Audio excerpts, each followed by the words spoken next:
50 courageous, brave, fit, incredible corps marchers have walked almost 300 miles from Sunderland.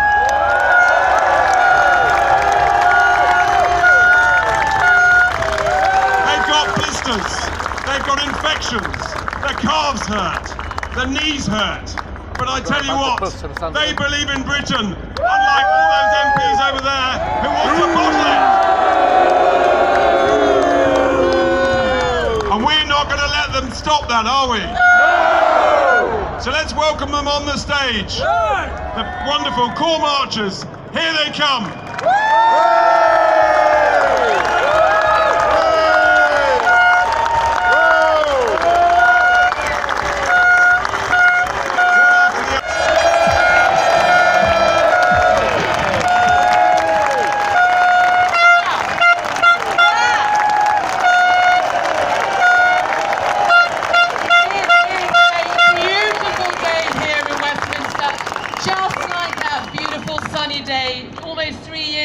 When we woke up to the news that Britain had voted once again to be an independent, sovereign nation.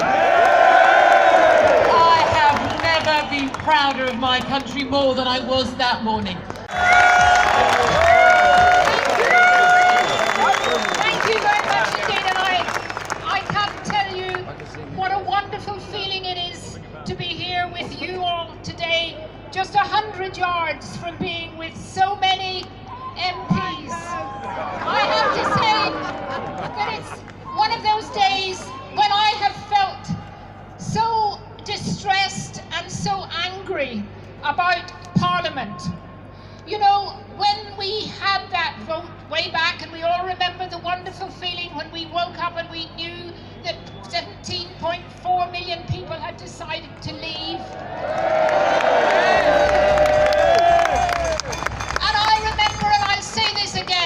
My 96-year-old mother, who has since passed away, said to me, you know, they will never let us leave. And I vowed that day that I would do my very best to make sure that the democratic will of people in this country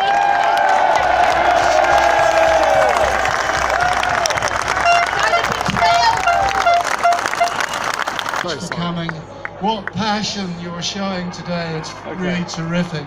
And very great for us speakers that you're all here. Today, as other people have said, is all about democracy. Democracy works, that's why we want to have it. Look at the success of countries like New Zealand, Australia. Look at Japan, once it became democratic, in a few decades, became the second or third biggest economy in the whole world. Look at South Korea versus North. Look at the great success of democratic USA, our friends. Compared to poor old South America, which has suffered economically and in every other way because of a lack of democracy. The problem with the EU is it's becoming more and more undemocratic. It's got 5 unelected presidents. That's not democracy. It's got MEPs who can't initiate legislation. That isn't democracy. And it's got a court which isn't subject to proper democratic control. That's not democracy. Okay, everyone. I'm not going to lie to you. Defeat feels pretty grim. Watching the grotesque shenanigans in Parliament, where they're twisting and scheming to do everything to thwart Brexit, I know many people who voted Leave feel despondent, crushed, demoralised and bitter. We're howling with rage and frustration, and it is easy to conclude that our vote counts for nothing and that we count for nothing. But I've got a reminder for you. Whatever they do in there to Brexit, Brexit has changed everything. Our historic vote has changed the course of history. We have proved that the universal franchise and popular sovereignty that were fought for by the Putney debaters through to the suffragettes and the Labour movement was bloody well worth it.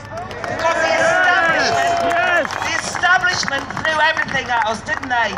Threats and insults and all the levers of power. But we thought for ourselves. We proved we can't be bought, we can't be cowed.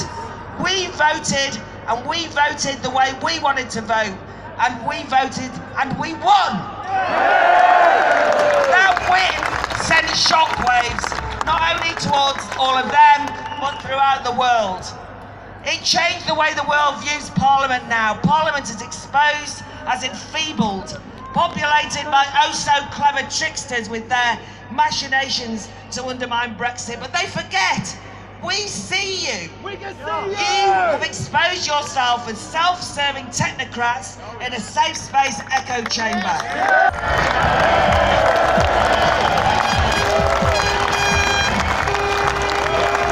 Good afternoon, ladies and gentlemen. And what a wonderful crowd. I'm here to thank you for supporting Brexit. Not that lot over there that want to stop Brexit. When I founded Grassroots Out, and we worked with like Kate Hoey from Labour, Ian Paisley for the DUP, and Nigel Barge from UKIP, we worked cross-party to win the referendum. We voted to leave. We did not vote to leave with a deal. The Prime Minister said on 108 times in the House of Commons that we were leaving today, the 29th of March. She broke her word, which is why I did not vote for a bogus Brexit plan today.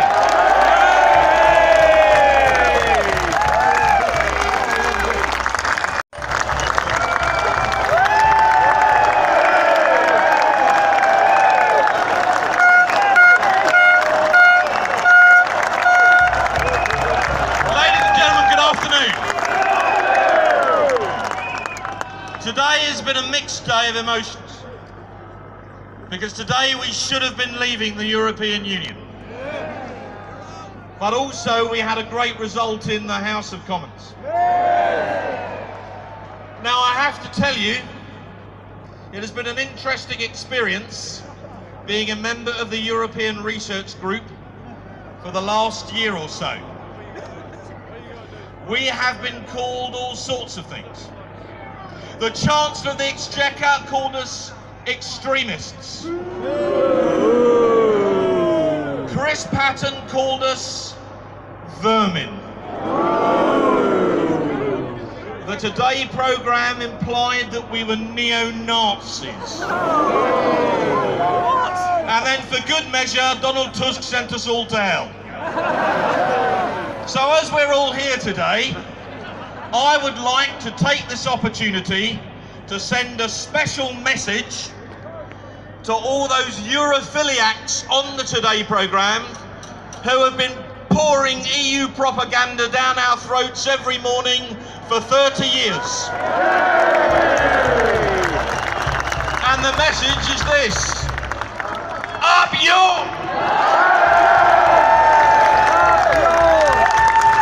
Thank you very much. Friends, brothers and sisters, as you've heard, this is a battle, but it isn't just a battle anymore to leave the European Union. This is as much a battle now to defend the principle of democracy, and we need to be clear about that. Because in 2016, in the biggest democratic exercise this country has ever seen, a majority out of 33 million people voted to leave the European Union. They didn't vote to leave only with a deal. They didn't vote to leave but to remain in all of the institutions of the European Union. They didn't vote to half leave. They voted to leave, and leave should mean leave. Please give a warm welcome to Ian Paisley.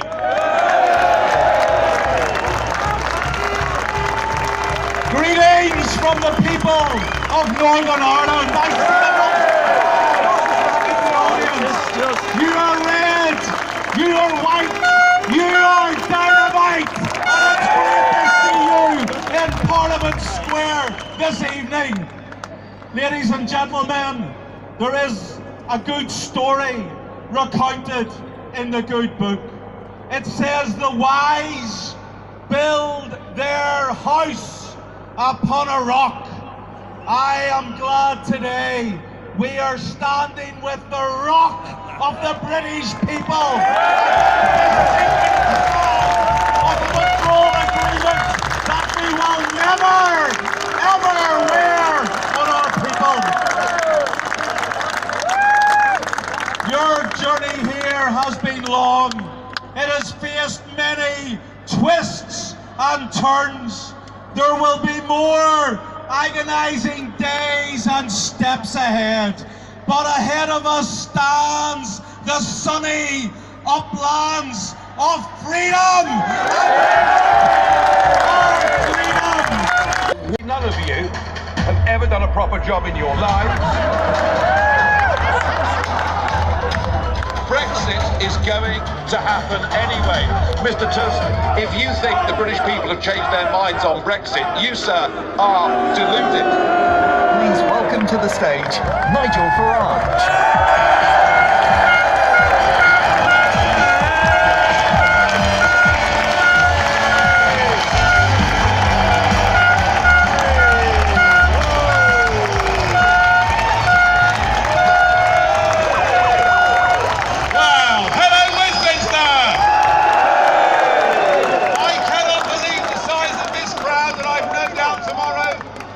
Speculate how many people turned up to the Leave Means Leave rally. Well, I know the number. All of them. There are 17.4 million people here today in this square. And it's brave of you to come, because I sense, being in Westminster, that we are in enemy territory. There are hundreds of people just over the street that have treated that referendum and those that voted it with total and utter contempt over the course of the last 3 years. We have a Prime Minister who told us Brexit means Brexit, and then signed up to a new European treaty that in many ways was worse than the one we wanted to leave. I did not fight. I did not give up 25 years of my adult life to fight to get us out of those European treaties, to see a British Prime Minister sign us up to another one. I didn't do that. And so I am pleased that Parliament today, for the third time, has voted that dreadful deal down. And we now have a chance of a clean sheet. But you know, what is happening here is actually bigger than just Brexit. It's bigger than the fact we voted for this in a referendum, being told our will would be honoured. It's bigger than 85% of us in a general election voting for parties who said they would honour the result. It's even bigger than 498 MPs voting for Article 50, which said we would leave the European Union on the 29th of March at 11 p.m. It's bigger than all of that. This is about our whole system of democracy. This is about the bond of trust that needs to exist between the people and those that govern us.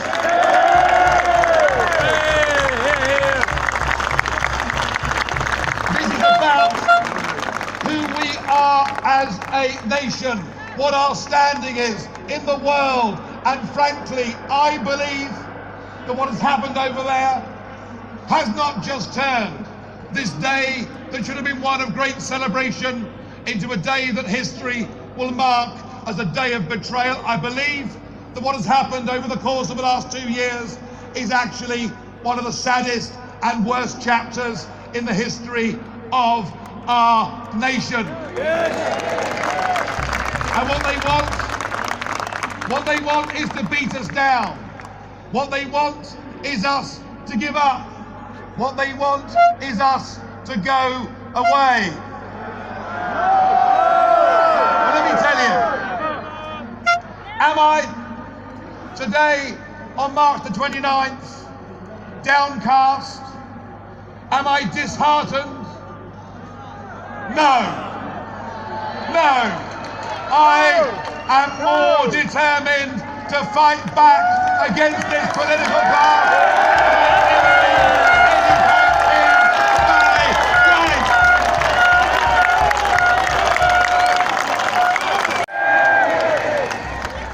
They've tried to undermine Brexit. They've tried to lie about Brexit. They've tried to reverse Brexit. But we're not going to have it. Can I ask you to give a thank you to our marchers and our speakers?